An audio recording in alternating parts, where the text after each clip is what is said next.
Okay, good morning, everybody, and welcome to our second JNForever Zoom meeting.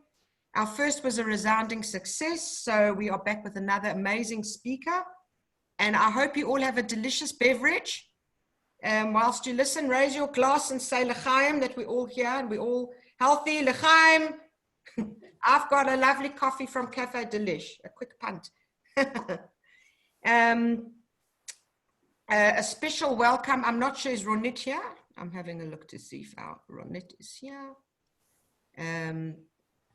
Anyway, if not, I just wanted to welcome and say a big mazal tov to our new JNF National President, Ronit Freyd. She has been recently appointed and we wish her the biggest mazal tov. She's an amazing, amazing woman who leads by example. She is passionate, determined, and committed to JNF and to Israel, and we wish her every success. As you all know by now, I am Jackie Chait. I'm the Legacy Manager for JNF Victoria. And as I always say, a bequest is a very meaningful and benevolent thing to do for generations to come. We are currently raising funds for a project called Sderot Resilience Center. This is an incredible initiative for children who are suffering from PTSD, post-traumatic stress disorder. These children and families live right on the Gaza border, and they are constantly bombarded with bombs and kites, and they live in with a lot of nerves, 15 seconds to get to a shelter. So this center is being implemented with animal therapy, unique treatments to help these children and their families deal with the stress. And it's a wonderful, wonderful initiative and project. So if anyone is interested in that and would like to discuss an inter vivos donation, which is something you do whilst you're in your lifetime, you feel free to contact me or anyone in the office for a confidential chat, and they can tell you more about this project. Just some house rules. We've got everyone on mute so that you can clinker around and do whatever you need to do without making a noise in the background. And once Minna's finished speaking, we will open it up to questions. And now to our remarkable guest speaker of today. Minna Lederberger is a loving mother. She spends her days doing all the usual things, raising her children, making dinners, doing whatever we all try and do in a day and work, except for one thing. Minna is the survivor of an autoimmune disease called HLH and streptococcal A infection, which took both of her legs. In 2012, Minna and her family went on a holiday to northern New South Wales before sending their daughter, Dalia, off to study in Jerusalem. And little did they know that this trip was about to change their lives forever. After what seemed like a typical plane ride, Minna was left feeling unwell and in pain. She utilized the resort spa for a massage, thinking this would help. And by the end, she could barely stand up or even sign the credit card slip. She was taken to Tweed Heads Hospital and put in the intensive care unit and was first diagnosed with Guillain-Barré syndrome, but when the antibiotics were ineffectual, they diagnosed her with HLH and streptococcal A. As explained by her, when you have that infections, your organs don't get enough oxygenated blood and they begin to stop working and you die. Your immune system is not only fighting infection, but it's fighting you. Minna is an Orthodox Jewish woman, and she believes that throughout her journey, God was by her side. I will now hand you over to Minna, a true Eshes Chayil, a woman of valor, to share her inspiring story with us. Thank you, Minna. Thank you, Jackie. I want to thank you very much for inviting me to share my story with your audience.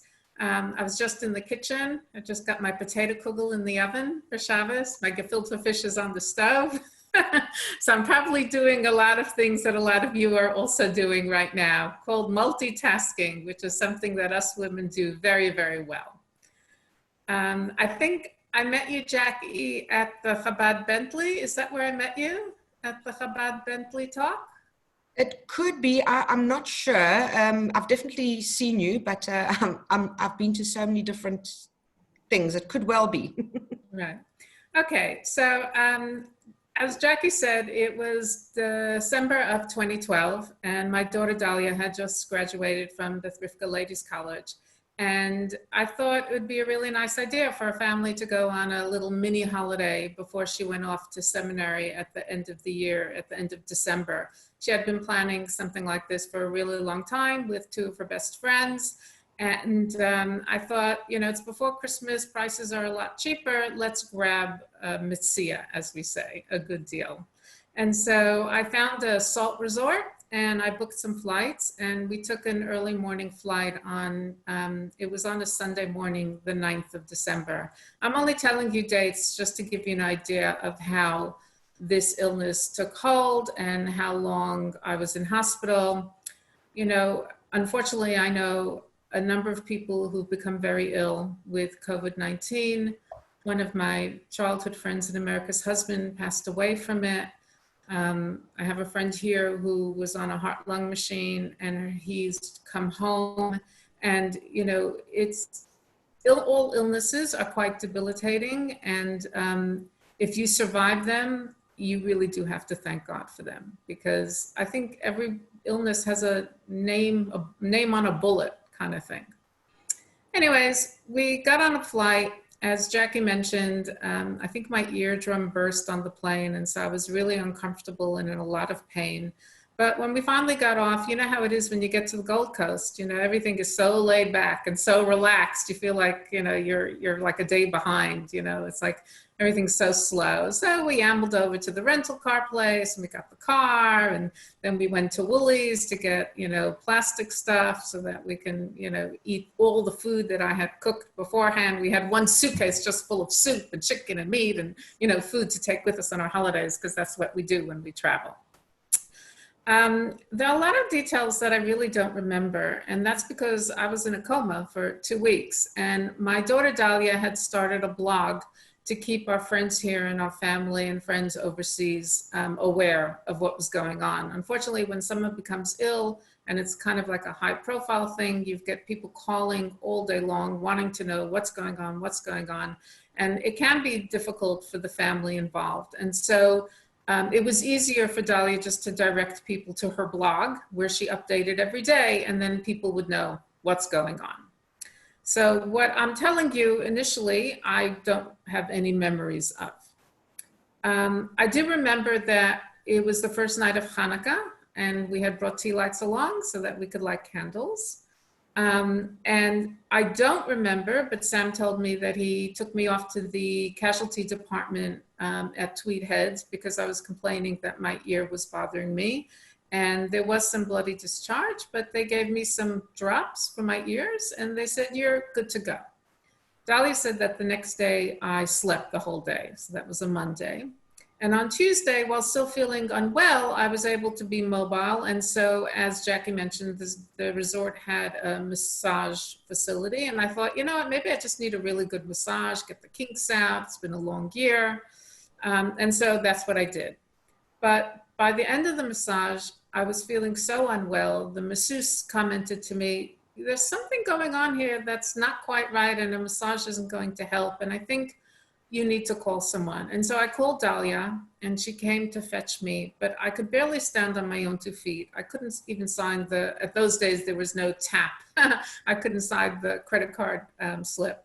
And they wanted to call for an ambulance, and my husband, just came and took me to Tweed Heads.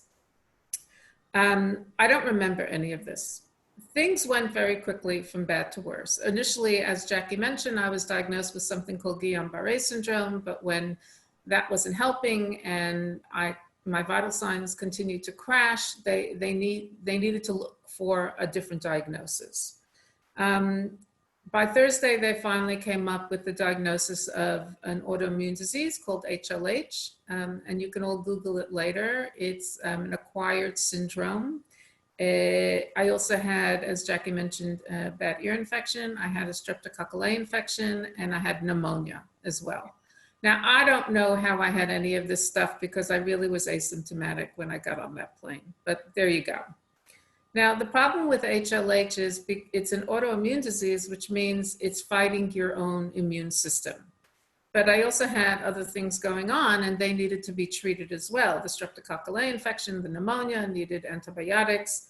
But most importantly, the HLH had to be put under control because I couldn't fight it myself. And, you know, when you're looking for a good doctor, he needs to be a really good diagnostician, because if he can't figure out what's wrong with you, like me, you're going to die. And that's what would have happened.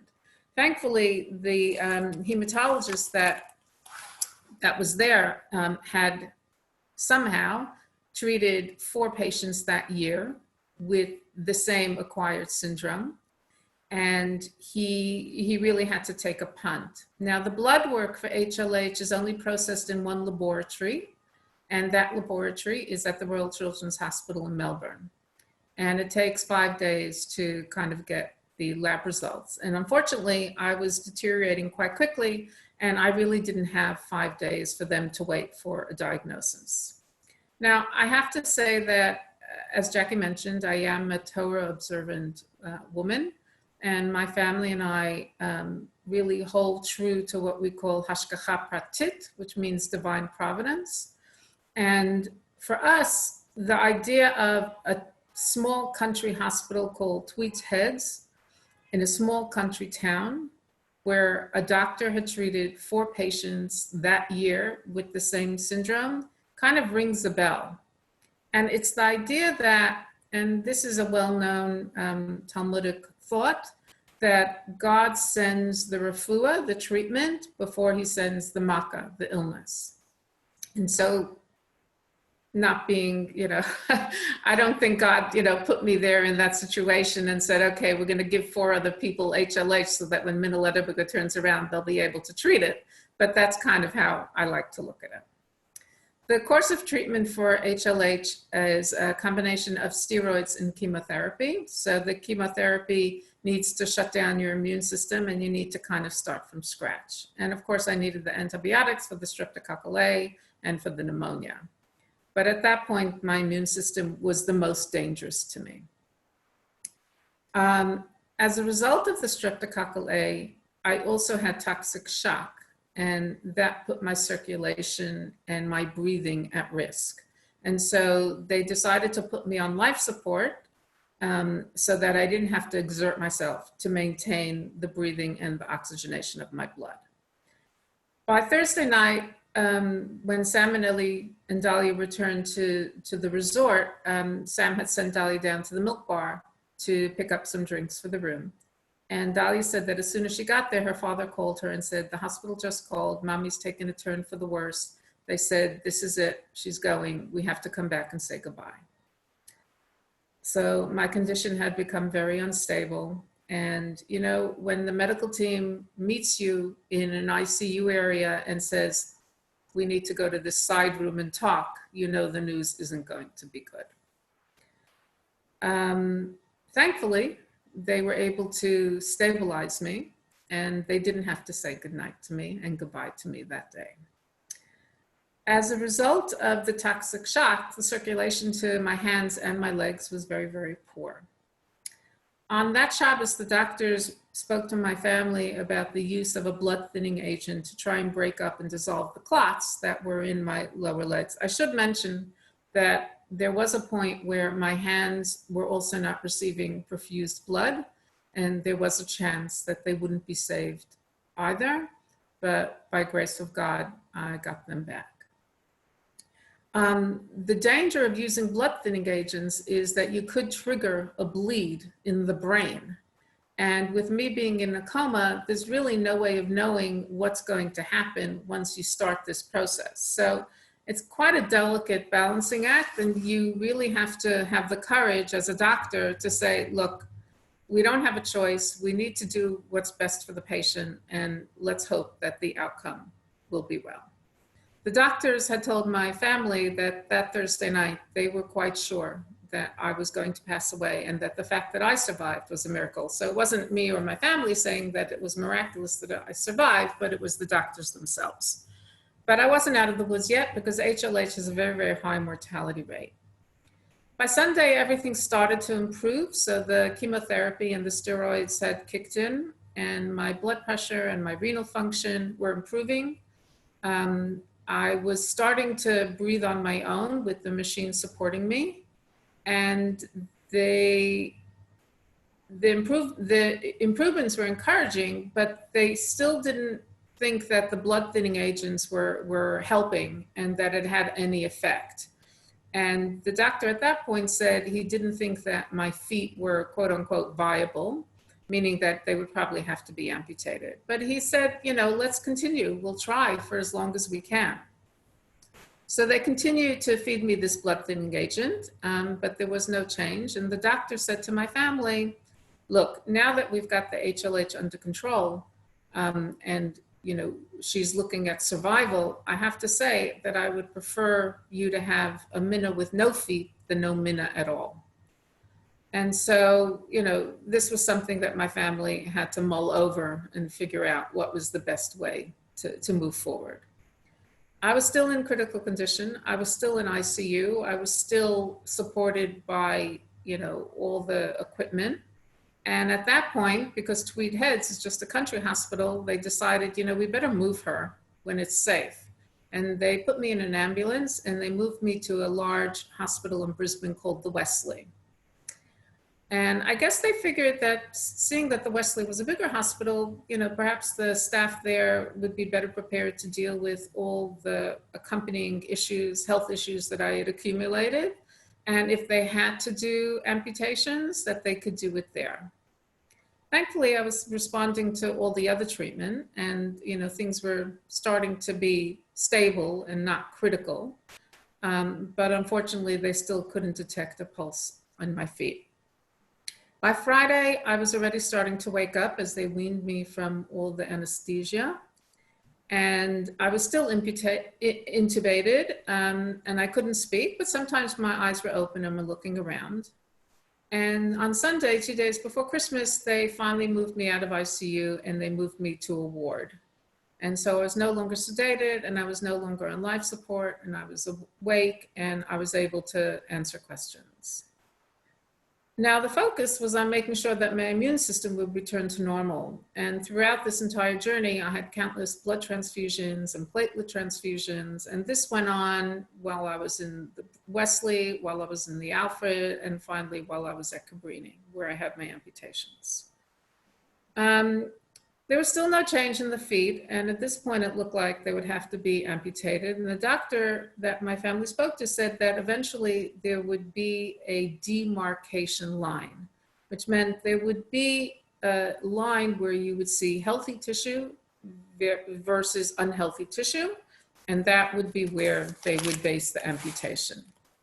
And I clearly remember the day when the vascular surgeon came to see me and my husband to tell me that I would have to have this amputation, my both feet amputated below the calf. And this is how the conversation went. He said, I'm sorry to tell you, but your feet will have to be amputated. And I said, nope. And he said, I'm sorry. And I said, I have to dance at my daughter's wedding. And he said, oh, is she engaged? And I said, no. She's not engaged, but she will be, and I'm gonna have to dance at that wedding. And he smiled at me and he said, don't worry, you will. And with immense gratitude to God, I did. My husband and I were able to walk Dahlia down to her chuppah on the 1st of December, 2015, and she married Aaron Goodhart. And that was one of the first times I walked without a walking stick, so that was huge for me. So it was going to be quite a long road to recovery. I was very weak. I couldn't lift my arms, my hands. I couldn't do anything for myself, partly because I was in an ICU facility for 2 weeks, but also you don't realize how exhausted your body becomes from fighting infection. It tires your body out. And muscle weakness is extremely common. I think nowadays when people are in an ICU sitting, they send physiotherapists in to move arms and legs to keep them mobile so that when they finally do come out, that they have some kind of muscle strength, but otherwise they atrophy.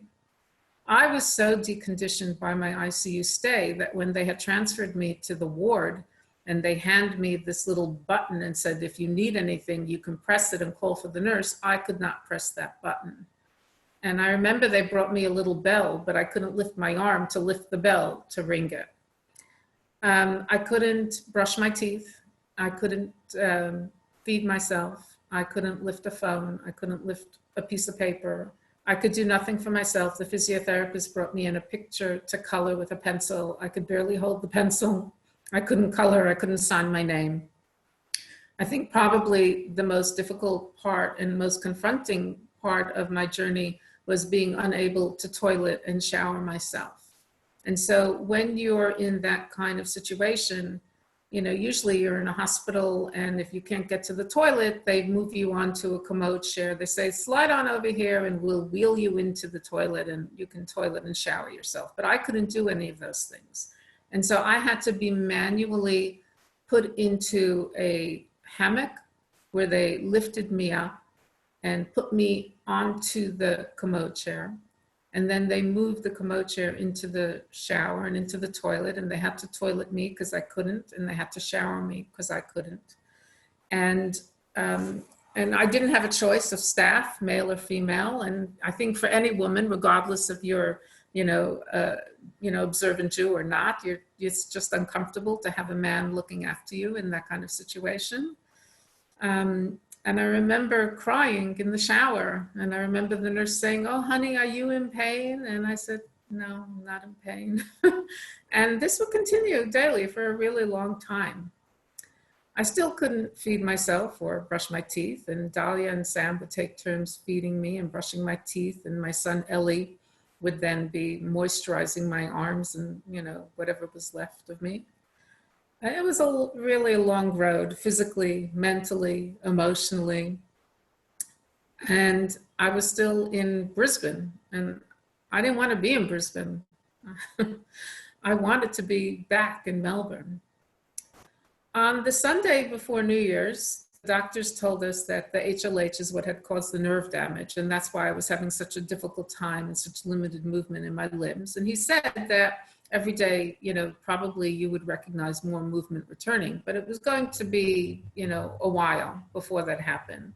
And I worked with the physiotherapist every single day, and I worked on my own every single day. And I was really frustrated, but determined. And the doctors, they came to me and they said, look, you can do as much physio as you want, but I have to tell you that it's not going to make a difference, because at this point, it's the passage of time. Time going by is the only thing that's going to return things to normal. So I guess we were still trying to save the feet, even though they were probably not viable. And one of the things that was suggested was something called hyperbaric oxygen treatment. I don't know if any of you ever heard of this before. It's quite common with diabetics. If you have an ulcer or an open wound that doesn't heal, what they do is they put you in a chamber that is at a pressure higher than sea level. And they kind of fit this hood over your head where 100% of oxygen is piped into you. And then you feel like you're going into a chamber, but obviously you're not moving in any way. I couldn't go down in a wheelchair. I had to be taken down in my bed. I couldn't sit up. I remember they said, you're going to be in this chamber for a number of hours. You might want to bring something to read. And at that point, I still couldn't lift a book or anything like that. And I can remember Dahlia tearing pages out of a magazine so that I could lift one up to look at it. And then, after a few seconds, put it down. And I had this treatment every day for a number of hours, hoping that maybe it would work to save my feet. But it really didn't. So we were in Brisbane now we left on the 9th of December. We're well into January now. My husband's business was left in the hands of a loyal employee. We have no family in Brisbane, but there's a wonderful rabbi there named Rabbi Jaffe. And he and his family were just amazing. They provided us with food for Shabbos, everything from challahs, fish, chicken, salad, desserts, and they delivered it directly to the hospital room. They invited my kids out. I mean, this was supposed to be their school holidays, They invited my kids out to the beach. They went for walks. They invited them to their place for pizza. It was a good distraction for them. And at the same time, people who were coming from Melbourne to Surfers were bringing us Klein's takeaway food, because while I had cooked, you know, more than normal, as a Jewish mother does, I didn't have enough for that long period of time. And so people were bringing us food from Klein and from, you know, kosher places so that we could still have food. But at this point already, I was like, I'm ready. I need to go home. Like, what are we doing here? But I couldn't get on a normal flight. I was bedridden. I couldn't get onto a wheelchair. I could not move. So after New Year's, we were told that perhaps we could be transferred via an air ambulance. That was something. An air ambulance is where you have a pilot and you have a nurse and there's a stretcher and you lie on the stretcher and they take you. But it was quite costly, over $20,000 to fund this air ambulance. And we do have ambulance insurance, and we did have travel insurance, and we did have private health insurance. But it didn't seem like anybody really wanted to fork out the money to pay for this. The health insurance said, look, you're in Brisbane and you're getting wonderful medical care. Why do you need to go back to Melbourne? And the travel insurance company said, well, according to legislation, we can't really fund it. It's a government health issue system, and they have to fund it. And then, of course, the regular ambulance service said, no, it's just too much money. We're not going to do it. So family contacted friends here in Melbourne, who in turn contacted our then local member of parliament, Michael Danby, who then made connections with the air ambulance company. And with the help of a letter from the vascular surgeon in Brisbane saying that I needed to be back in Melbourne, my family was in Melbourne, my community was in Melbourne, and for my emotional support and mental health and well-being, I needed to be in Melbourne. And they finally agreed, yes, we're going to fund it and she can go back to Melbourne. Great. However, there are only a limited number of ambulances available, and therefore urgent cases. And if there were no urgent cases, then they could put me forward, but they had to wait, and that meant I had to wait. I was going to be transferred to the Alfred Hospital once I got back to Melbourne. And finally, on the Wednesday, I was transferred from Brisbane to Melbourne. My children went the day before, and my husband took a local flight. How long is a flight from Brisbane to Melbourne? 3 hours, whatever it was. I left at 11 o'clock in the morning. They had to make a number of stops to refuel. I think we finally got to the Alfred Hospital by 5 o'clock in the afternoon. I was in the casualty department and didn't make it up to the room till midnight. So it was a pretty exhausting day, pretty tiring. The doctors at the Alfred suggested that bilateral, which means both legs, both sides, amputation would probably be the best for me in order to return to some kind of normal, independent life. And they said you'd probably be hospitalized a number of weeks, and then, you know, after amputation, you'd be in rehabilitation for a number of months. None of this was extremely attractive, but I really didn't have a choice in the matter. But they said eventually you'll be home, and whether you're in a wheelchair or you're on prosthetics, you'll return to what they call a normal existence.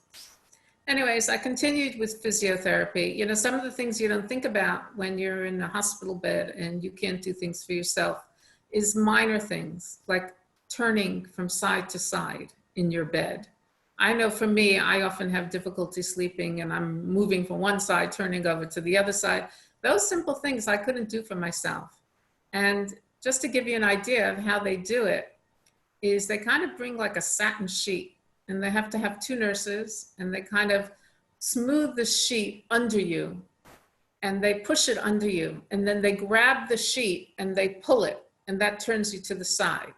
And they leave you like that for a little bit. And then when you're uncomfortable, you ring for the nurse again, and they repeat the process, and they do it the other way around. So don't take it for granted when you can move around in your bed, because sometimes people can't do that for themselves. So I continued with the physio, and the physiotherapist came every day. And one of the things they taught me was how to sit on the edge of my bed and move up it and move down it, because that was something I couldn't do. And at this point, I could lift my arm all the way above my head, which was huge. My right side was a little slower than my left, and I still have a little bit of a frozen shoulder there. More importantly, I could brush my teeth. I could hold the phone. I could turn the remote for the TV. I could hold a book and read. And I was slowly getting usage of my hands and my arms again. Now, the Alfred Hospital is a public hospital, so they don't have time for patients to have individual nurses look after them all day. And so once again, with that little hammock, they put me in the shower commode chair and wheel me into the shower. And they said, okay, honey, you go ahead and wash yourself. And when you're finished, hit the button and we'll come and get you. And I hadn't done that before. And it was something that I had to do myself. But if they don't push you, you don't know. And I did do it. So I guess I needed a little bit of prodding there to kind of get through it. I have to say that we are quite blessed with a warm, loving family here. But more importantly, even more so, we're part of a very large Jewish community. My husband's family were founding members of the Das Israel community. So I kind of like to talk about having our feet in different communities. They were also part of what they call the Kolo Beis HaTalmud community. My husband is an ex-yeshiva college boy. My son is an ex-yeshiva college boy. My daughter, a Beth Rivka girl. Obviously, I'm not Australian, so I didn't grow up here. I drifted over to Mizrahi with my daughter. I'm also a education guide over at the Jewish Museum, another wonderful, wonderful community. And so each and every member of all those different communities really reached out to my family. You know, in the early days, they had psalm groups going, people saying psalms every single day, people giving charity in my name, organizing, you know, meals, the Make Me a Meal plan. My family, when they got back in mid-January to Melbourne, there were meals coming through the door up until Pesach, like it was crazy. They had to give food away. We're a small family, we're 4 altogether, and people were giving us meals for 8, and like every day there were more meals coming through, and we didn't want to throw out these meals, and we had to start giving those meals away. So that was very, very special. Eventually, I moved from the Alfred to Cabrini Hospital because the surgeon of my choice was a wonderful man. He's a vascular surgeon named Mr. Michael Bruce. Nobody should ever have to use him, but he is a wonderful man. And he was away on holidays, and I had to kind of wait for him to come back. So when I was in Cabrini, Dr. Michael Chu, who's the director of the rehabilitation services over at Koffel Hospital, came and spoke to me about what life following amputation would be like. And he was very, you know, comforting and said, oh, you're young and you'll be fine. And, you know, everything, he was, you know, very sure that I wouldn't have any problem. I'd become independent. I'd be able to learn how to drive again, and that all will be fine. At the time, my focus now was increasing my mobility, my strength, building up body mass, and really strengthening the arms and the shoulders, because when you don't have legs to rely on, you're relying on your arms and your shoulders to move you from place to place. And that was something I had to really work on. So I remember in Cabrini, one of the doctors brought me some bands that they strapped to the head of my bed, and I would be doing these kind of exercises to, you know, stretch these bands out. And another doctor took an IV bag and put a little handle on it, 1 liter IV bag, so I could kind of use them like little dumbbells, pushing them up and down to, you know, gain more strength. At the time, I had lost about 15 kilos in weight, and I remember there was I'm trying to remember the name of this cake place that was on Glenferrie Road. It was this place everybody went to, and everyone who came to visit me would bring me these kosher milkshakes and cheesecakes and all this kind of stuff. And it was playing havoc with my diabetes because I'm a type 1 diabetic. And so I have on one hand the endocrinologist saying, you can't eat those things. And on the other hand, you have the doctor saying, you need to eat these things to build up your strength. So it was like the battle of the doctors who was going to win out. On January 27th, 2013, which was Australia Day, I had both my feet amputated just below my calf. Surprisingly to me, I was only in Cabrini for a week following surgery. as soon as possible, I transferred myself to a wheelchair, and I was up and down the corridors there, just trying to gain strength and learn how to navigate life in a wheelchair. And in the first week of February, I was finally transferred. I had a choice, obviously, where I wanted to go for rehabilitation, and I chose Caulfield Hospital, not for the pleasing aesthetic qualities of Caulfield rehabilitation. Anybody who's gone to Caulfield rehab knows that it's not especially pretty, and you don't have private rooms there. But the physiotherapy is excellent, and it was close in walking distance, so my family could come visit me, especially on Shabbos. So that was a real plus for me. It also has an amazing prosthetic department where all the prosthetics are made on site. So that was another bonus.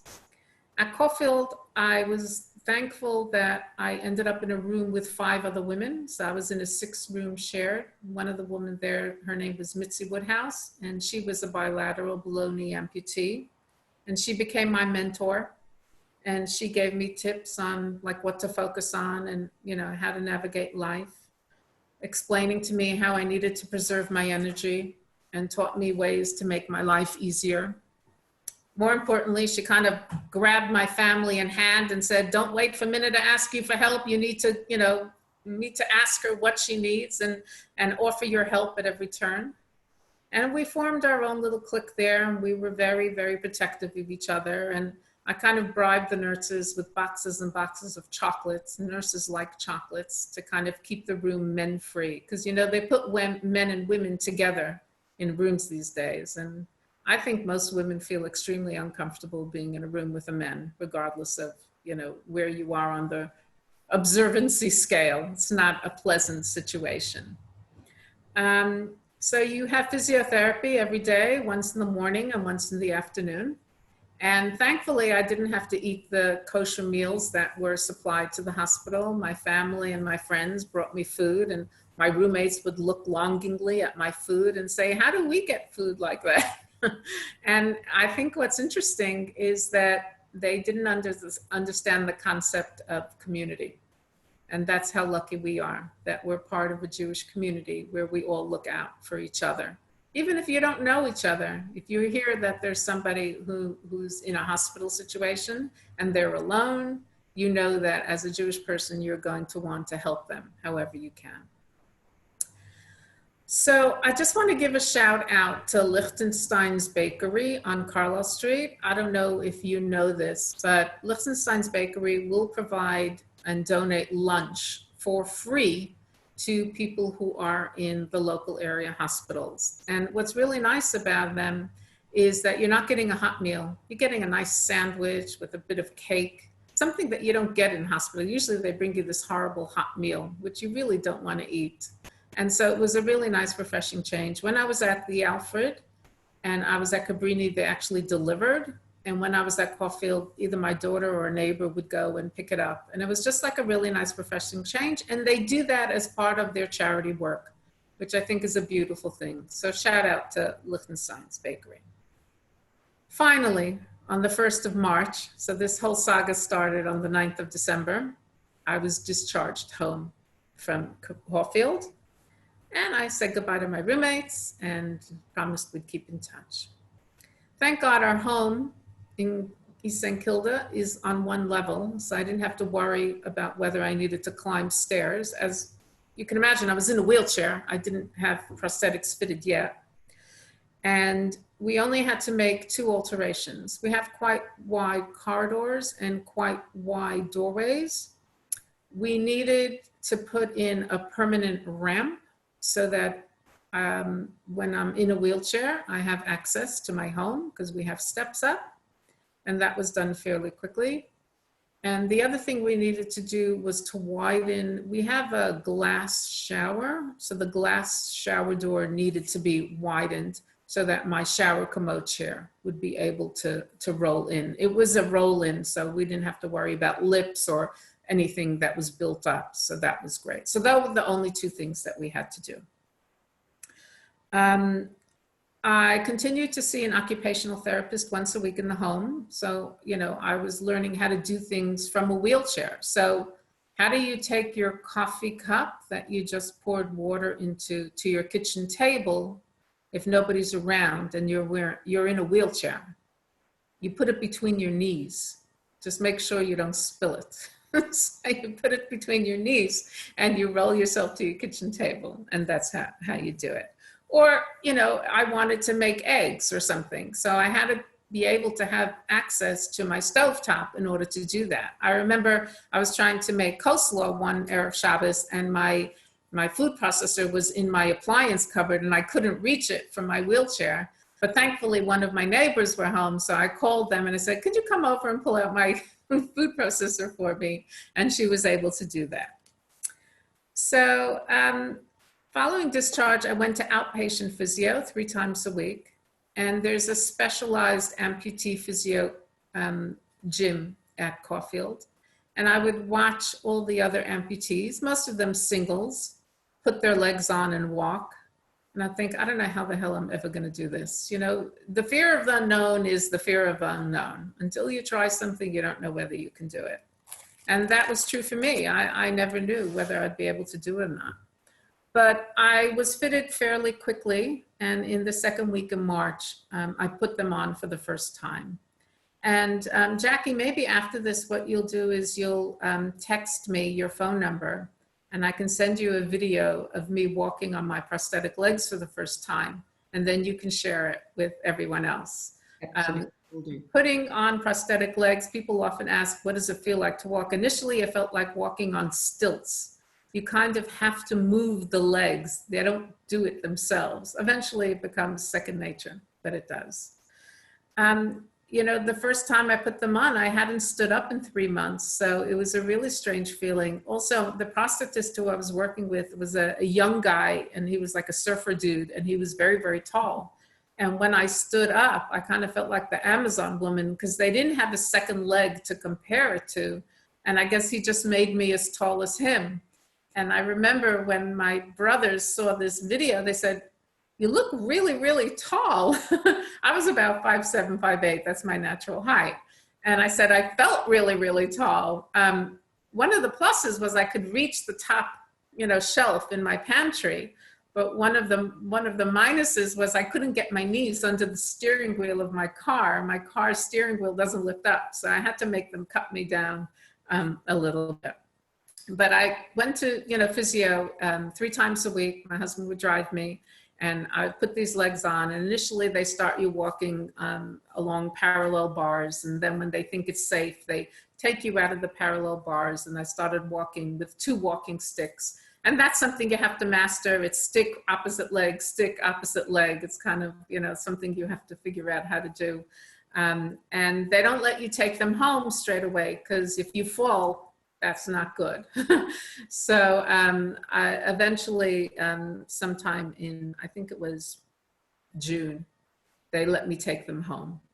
And they said, okay, now we only want you to wear them 1 hour a day. And I said, no way, Jose. I'm wearing these legs 1 hour a day. If I got legs, I'm wearing them. And it was amazing to be able to stand up and do the things you don't realize how confined you are when you're in a wheelchair. And so that was a really good thing to do. So at that point, it was important for me to set some goals, long-term goals, short-term goals. You know, you need to kind of progress instead of stagnate. And one of the things I was able to do a couple of years ago and tick off my bucket list was to spend Sukkot in Jerusalem. Any of you who have been to Jerusalem and have been to the Old City know how challenging it is to walk.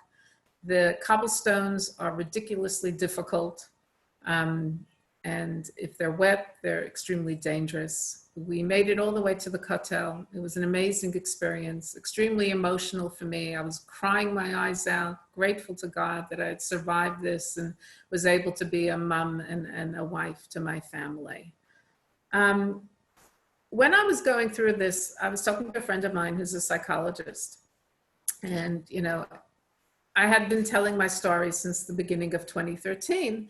And she's, you know, people was, oh, Minna, you're so strong, you know, kind of like surprised that I'm strong or whatever. And she said to me that, you know, those of us who know you know that this is not the first challenge that kind of God has put you through. You've been through other ones. I didn't marry until I was 28. I couldn't have children for 6 years. It took interventions, and that didn't work. And then God blessed me with 2 children. Before I met my husband, they thought I had pancreatic cancer. I've had a few different little, hiccups along the way. But I think that with each challenge, I've grown closer in my relationship to God.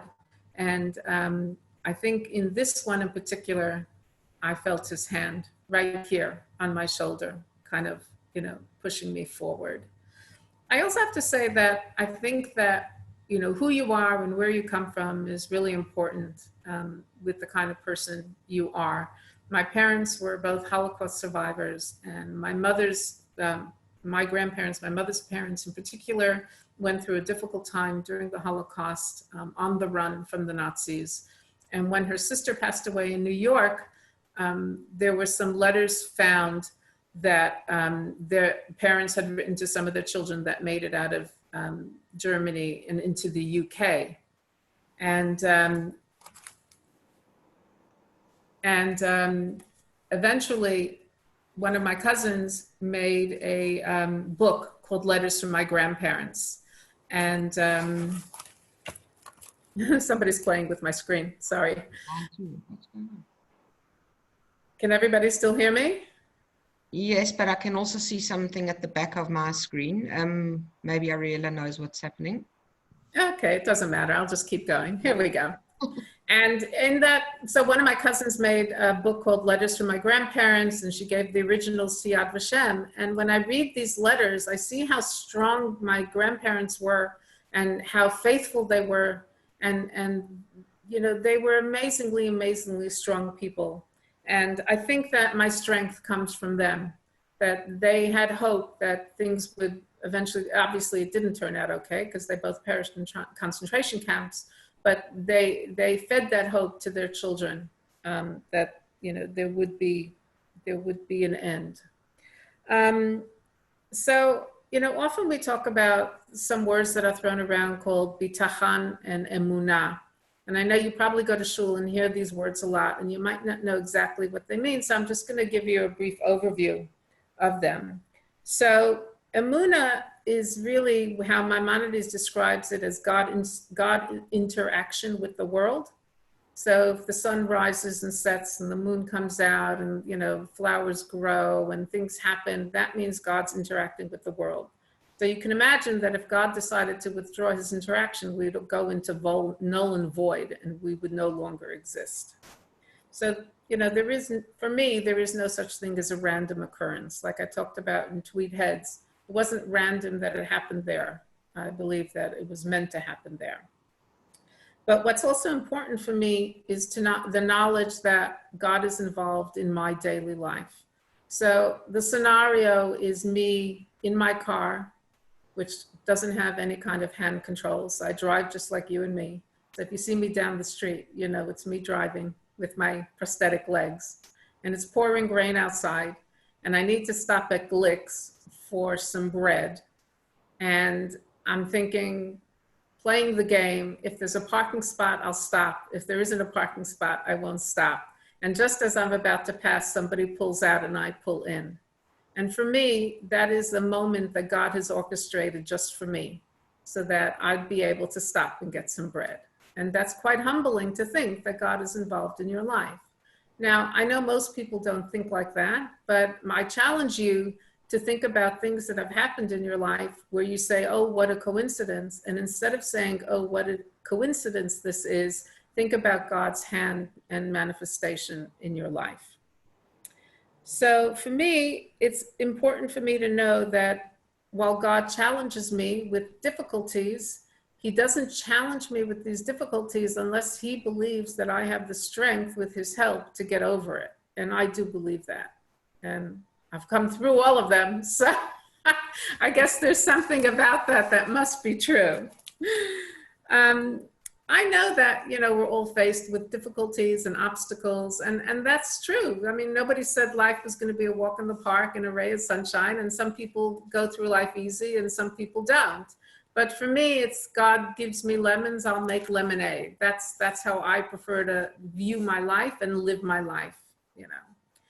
I can honestly say that I do believe I'm kind of like a different person than who I was when I first started this thing. And I don't think I was a bad person before. You know, if somebody called and said, oh, someone just had a baby, would you mind making a meal? I'd say, sure, I'm happy to make a meal, you know. But I think I'm more empathetic. I think I'm less judgmental. I think I'm a better version of who I was. And for me, that's a good thing. So there you go. I try and make an effort to detect God in my life. My mother, I was grateful my mother was able to live with me for the last 5 years of her life. And one thing that stands out for me is I have some fruit trees in my garden.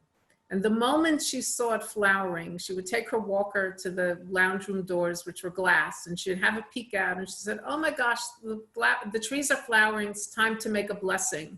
She was such a holy woman. Like she saw God's, you know, bringing the flowers through and we need to bless it.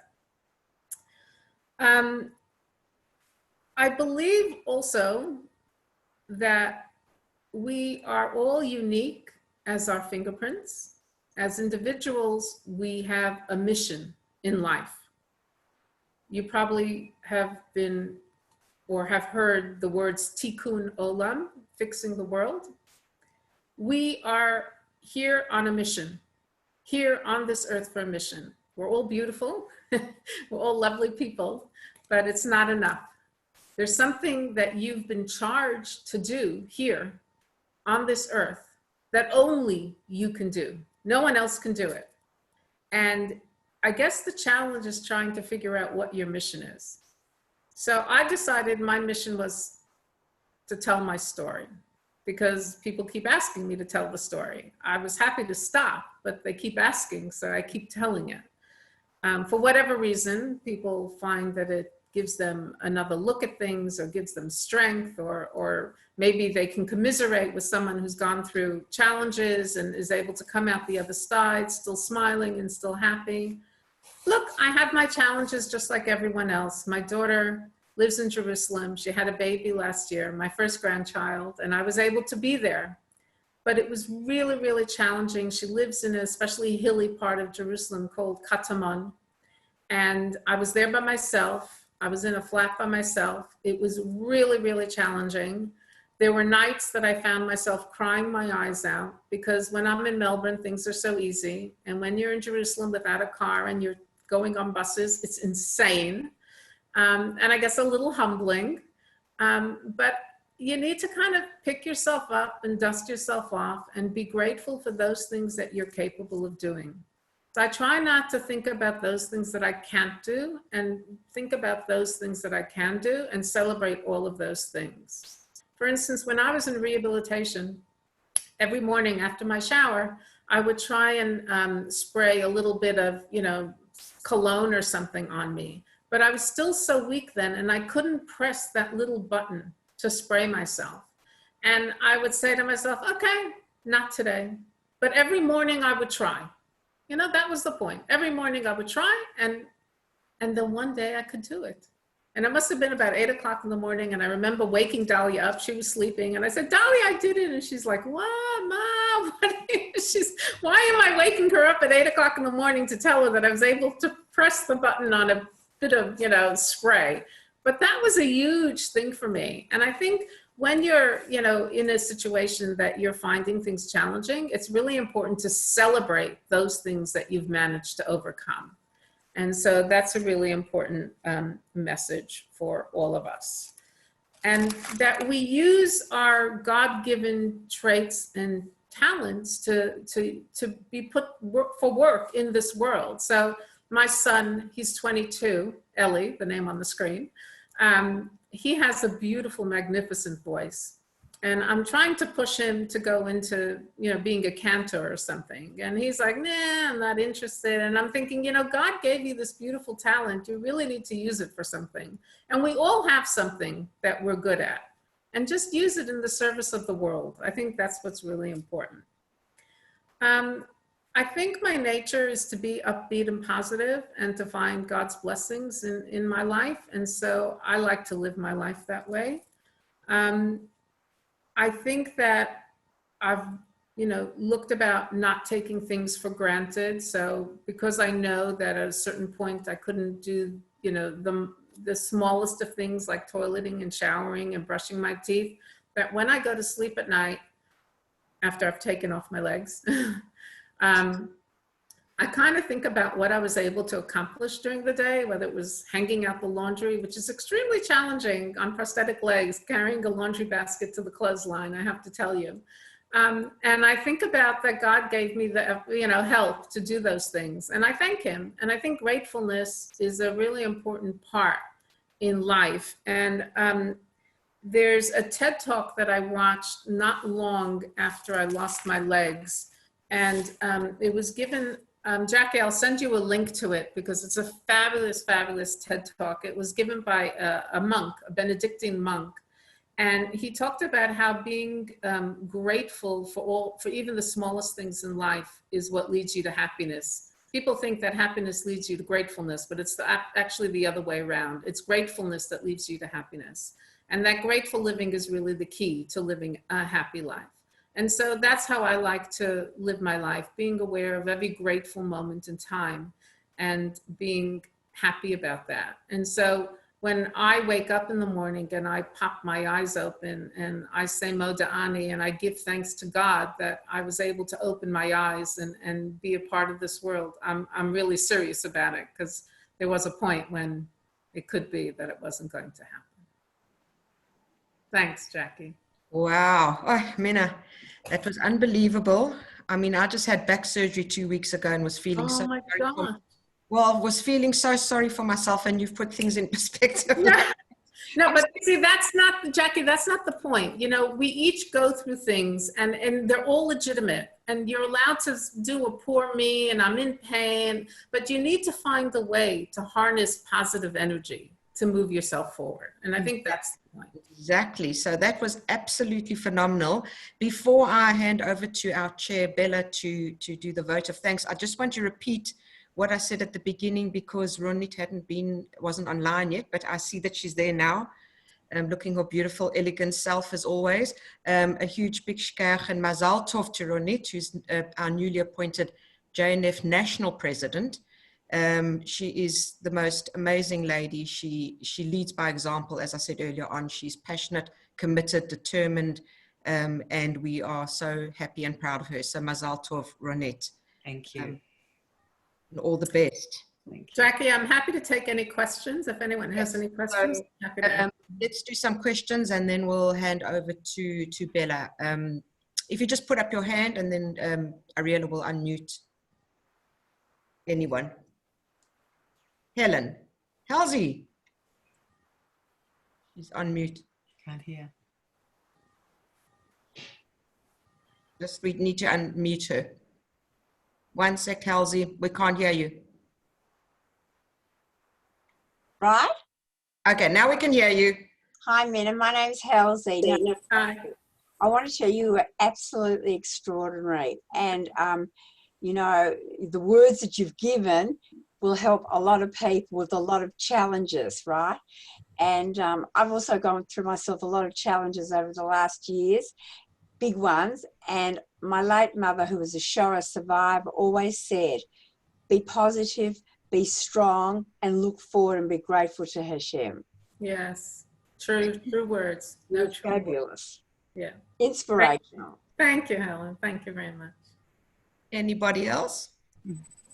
Margot.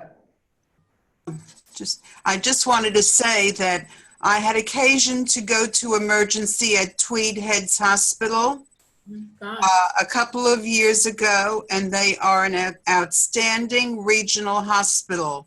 Just because they're regional doesn't mean they're not good. They are outstanding. So you are very fortunate. They saved my life. Yes. God put me in the right hands. Yeah. And we seem to have a few Americans here. And this is our lovely Ilana, just to say, this is our beautiful executive director of JNF Victoria. our beautiful boss who also leads by example, and Shalom Ilana. Shalom, Jackie, thank you for the introduction. That's so nice. My question for you, as a believer, as a woman who believes in Hashem, and was it you find your journey easy for you to go through it, or did you had moments that you had doubts or at all, or? So I don't think I had moments of doubts, but there was certain a period. I try and make an effort to say morning prayers every day. Just a standard. It's not something that I did while my children were very young, but once they were school-aged, I tried to incorporate it into my life on a daily basis. And there came a point once I was out of my coma and I was able to lift anything, that I was a bit resistant to getting back to morning prayers. And it took me a little while, but I can remember that once I got back to rehab, once I was in Caulfield, I resumed them. So it wasn't that long. I really did feel God's hand on my shoulder, kind of leading the way. And I'll tell you a little story. I have a friend who lives around the corner from me who came down with a number of autoimmune challenges, and she was quite unwell, large family, also a Torah observant like myself. And we met at a bar mitzvah, and she had come whole and she was well again, and I was on prosthetic legs, and we had an opportunity to sit and chat with each other. And it was funny because one of the things we both spoke about was that as we became well, we kind of felt that hand kind of moving further and further away. And while you don't want to be unwell, the comfort of that hand on your shoulder and God's closeness is really wonderful. And so, you know, that's why I try and find God in my everyday life, because it makes me feel comforted to know that He's there on my shoulder. So, yeah, great question, Alana. Thank you. Thank you. Extraordinary journey you had, I have to say. Thanks. Fred Seligman. Fred. Am I unmuted? Yes. I had first-hand experience with Miriam. Minnie. With Minnie, sorry, my apologies. I was in Caulfield Rehab, and from the time that I met her, I met her in November. Within March, I had my driver's license, driving with my left leg, and was fully mobile on prosthetics, granted walking with one stick. But I was progressing off that till unfortunately now I've had problems with my other leg. But at the beginning of the journey again. So grateful to you. So nice to see you, Fred. Hi. I wish you well. Thanks. Amazing. Thank you. Anybody else? Let's just go to the next page. Debbie Mandel. Yep, on mute. I'm unmuted. I just want to say Minna is an absolute delight, a mentor. I've actually met her personally. You might not remember Minna. We sometimes do the Shabbos boxes at Caulfield Hospital. And she runs, and I've got to run to keep up with her. She's amazing, and I'm running. And no stopping that beautiful woman. And, you know, no boundaries, and you're just a true mentor. It was an absolute pleasure to hear your story today. Thank you, Debbie. Nice to see you. Thank you. Nice to see you outside of Caulfield. Yeah. I hope we can get back to it one day soon. Oh, please God. We will. So basically she gives so much back. Okay, there's one more. I think Helen Moore. Hi, Minna. Hi, Helen. How are you? Nice to see you. Yes, I just want to say I was one who saw you walking your daughter to the chuppah. Thank you. And I still cry when I think about that day. It was amazing. It was very emotional. It really was. And I just wanted to comment. You also mentioned that you were type 1 diabetic. That's just, all of that together is so incredible, amazing to get through all that. So Thank God. And give my regards to Ellie. I will. You know, he's working at Gold's now. So anytime he's quite a tall, dark, and handsome young man. He was a tall, dark, and handsome young boy too. Okay, I think we've got one more time for one more question. Anyone else? Okay, Leonie Engel. 1 second, we can't hear you yet. Right. I would just like to say what an inspirational lady she is. Minna, thank you very, very much. And also I'd like to add, you were in very good hands being in Brisbane. I'm a former Brisbane girl myself. And it's a very, very, very warm community. Rabbi Jaffe, I do know, because he also taught our grandson up there for his bar mitzvah. And so you were in very, very good hands, and also at Wesley Hospital. Yes. I wish you all the very best for the future. Thank you. I remember members of the community, Jewish community in Brisbane, coming to visit me at the Wesley. Yes, well, probably my brother and sister-in-law were amongst them too. They were lovely, really lovely. They Thank really you very embraced much. us. And I think that's, something I really want to highlight is the beauty of the Jewish community. So it really doesn't matter where in the world you are. Once you reach out, they're there for you. Yeah. We are so fortunate and so lucky. People don't get it. People outside of Jewish communities, they really don't get it. Yeah, they don't know. True. Thank you so much. I Thank will hand you over to our JNForever chair, Bella Ehrlich, who will do the vote of thanks. If you can unmute Bella.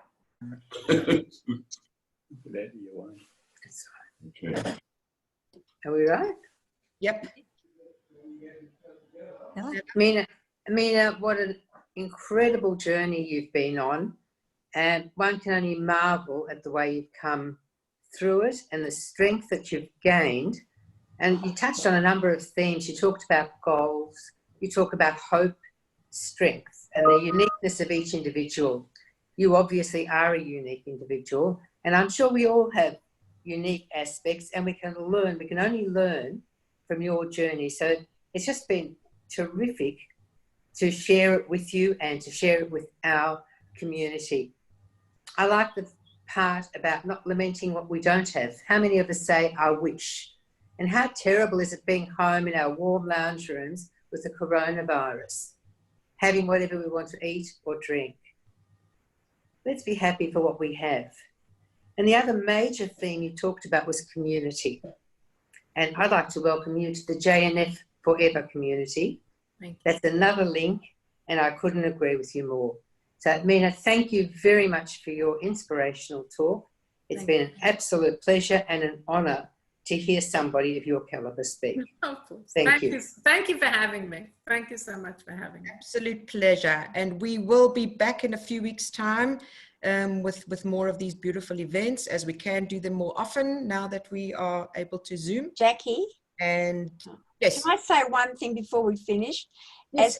As tonight is Yom Yerushalayim, we should all remember and praise Jerusalem and how lucky we are to be so involved with JNF and how great Israel is. Unfortunately, their celebrations will be limited, but lots of us will be on Zoom tonight to watch what's happening there. Absolutely, Halsey, kol hakavod. And we will see you all in a few weeks' time. Thank you once again, Minna. It was absolutely amazing. Pleasure. And to all of you for being here today. And enjoy the rest of your day. Thank you. Bye-bye. Bye.